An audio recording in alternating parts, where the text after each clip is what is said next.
prophétises là, tu l'es déjà. C'est pourquoi celui qui a les yeux pour voir peut te dire tu n'es pas un petit personnage. Et c'est pourquoi même dans ta galère, les sorciers te poursuivent pour t'attaquer. Ils ne t'attaquent pas parce que tu es beau. Ils t'attaquent parce qu'ils arrivent à voir quelque chose que toi tu ne vois pas. Votre problème, c'est que vous ne savez pas que même le monde obscur a accès à certaines informations. Jésus qui est le Fils de Dieu vient au monde et ça ne vous choque pas que Siméon, le prophète, est dans la même localité. Siméon n'a pas vu l'étoile. Oh, Dieu a dit à Siméon, tu ne mourras pas tant que tu ne vois pas le Messie. Mais le Messie vient au monde, les prophètes n'ont pas vu. Et c'est des mages, des magiciens, eux qui ont vu l'étoile.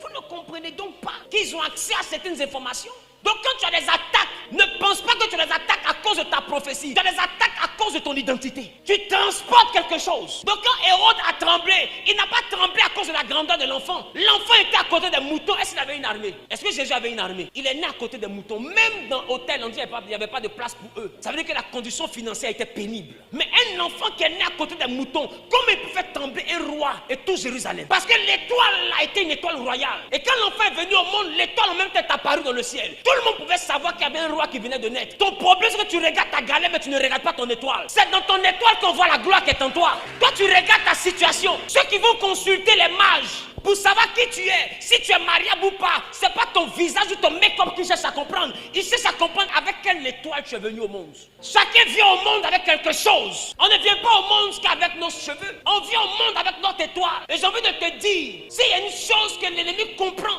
qui permet à l'ennemi de toucher notre trésor, c'est la sexualité. Est-ce que vous savez que tout ce que Dieu te donne, il le donne sous forme spirituelle, mais c'est caché dans ce qu'on appelle l'âme. Voilà pourquoi Jean pouvait dire, je souhaite que tu prospères à tous égards, comme prospère quoi? L'état de ton âme. Donc la prospérité est rattachée à quoi? À l'âme. Sinon à l'état de ton âme. Mais majoritairement, qu'est-ce qui est lié? Qu'est-ce qui est attaqué? À quelle dimension de toi on lance le sort avant que ton corps ne tombe malade? Qu'est-ce que les gens tuent en sorcellerie? Vous ne voyez pas que tout part de l'âme? Maintenant ma question, quand tu tombes amoureux, lui qui est en face, tu l'appelles comment? Ça veut dire que tu reconnais qu'il est une autre partie de ton âme.